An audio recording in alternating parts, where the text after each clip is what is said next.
Mungkin salah satu tips and trick yang bisa kita lakukan ya, supaya kita punya mata yang lebih banyak untuk production forecasting, kita bisa ngeplot Q versus NP dengan WOR versus NP at the same graph, supaya kita bisa mengetahui estimasi kira-kira UR kita atau reserve kita sisa berapa gitu ya. Dengan catatan, kita tentu saja perlu target water cut yang kita achieve gitu ya. Misalnya 95%, 97 atau mungkin sampai 99% itu yang kita pakai untuk perhitungan reserve kita.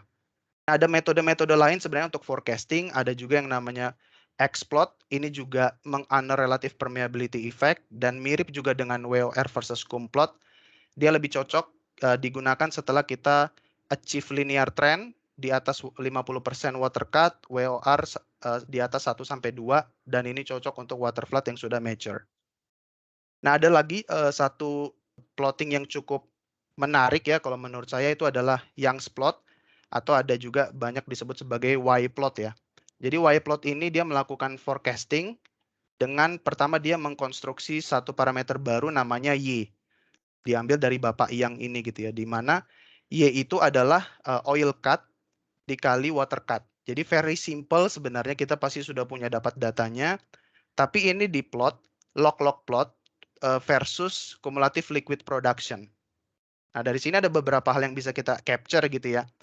Kalau yang plot itu atau nilai Y itu di bawah 0,25, jauh di bawah 0,25 seperti yang kita lihat di sini, di Telisa Kaji ini, itu menunjukkan premature water breakthrough terjadi gitu ya. Jadi ini merupakan salah satu indikator, oh ternyata memang lapangan ini itu mengalami premature water breakthrough.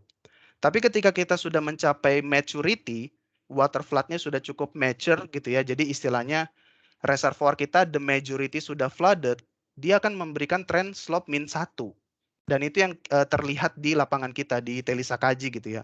Dia mencapai slope min 1, dan kalau sudah ini terjadi, kalau kondisi maturity ini sudah terjadi, kita bisa cukup reliable menggunakan metode ini untuk forecasting. Dalam hal ini yang kita forecast adalah liquid production, dan dari situ nanti kita ekstrak oil production-nya.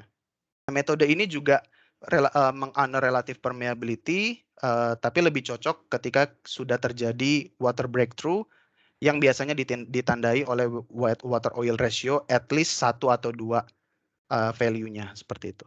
Nah, ada juga namanya Tong's plot. Jadi Tong's plot itu membuat beberapa type curve. Di sini ada beberapa type curve dengan kurva-kurva di sini adalah ultimate recovery factor. Jadi URF gitu ya. Dan kita plot water cut kita versus recovery factor, dan kita matchingkan, kita lay di mana data kita gitu ya. Dan di sini adalah plot water cut versus recovery factor trend di lapangan kita di Telisa Kaji, dan dapat terlihat di sini bahwa at early time, zoom in.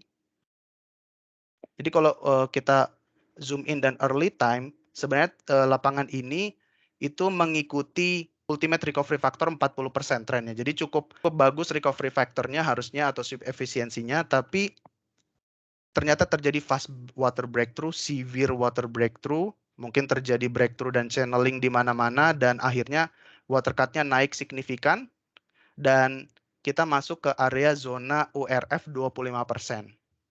Itu artinya kalau kita existing seperti ini, kita produksikan terus sampai water cut levelnya 90% atau lebih gitu ya.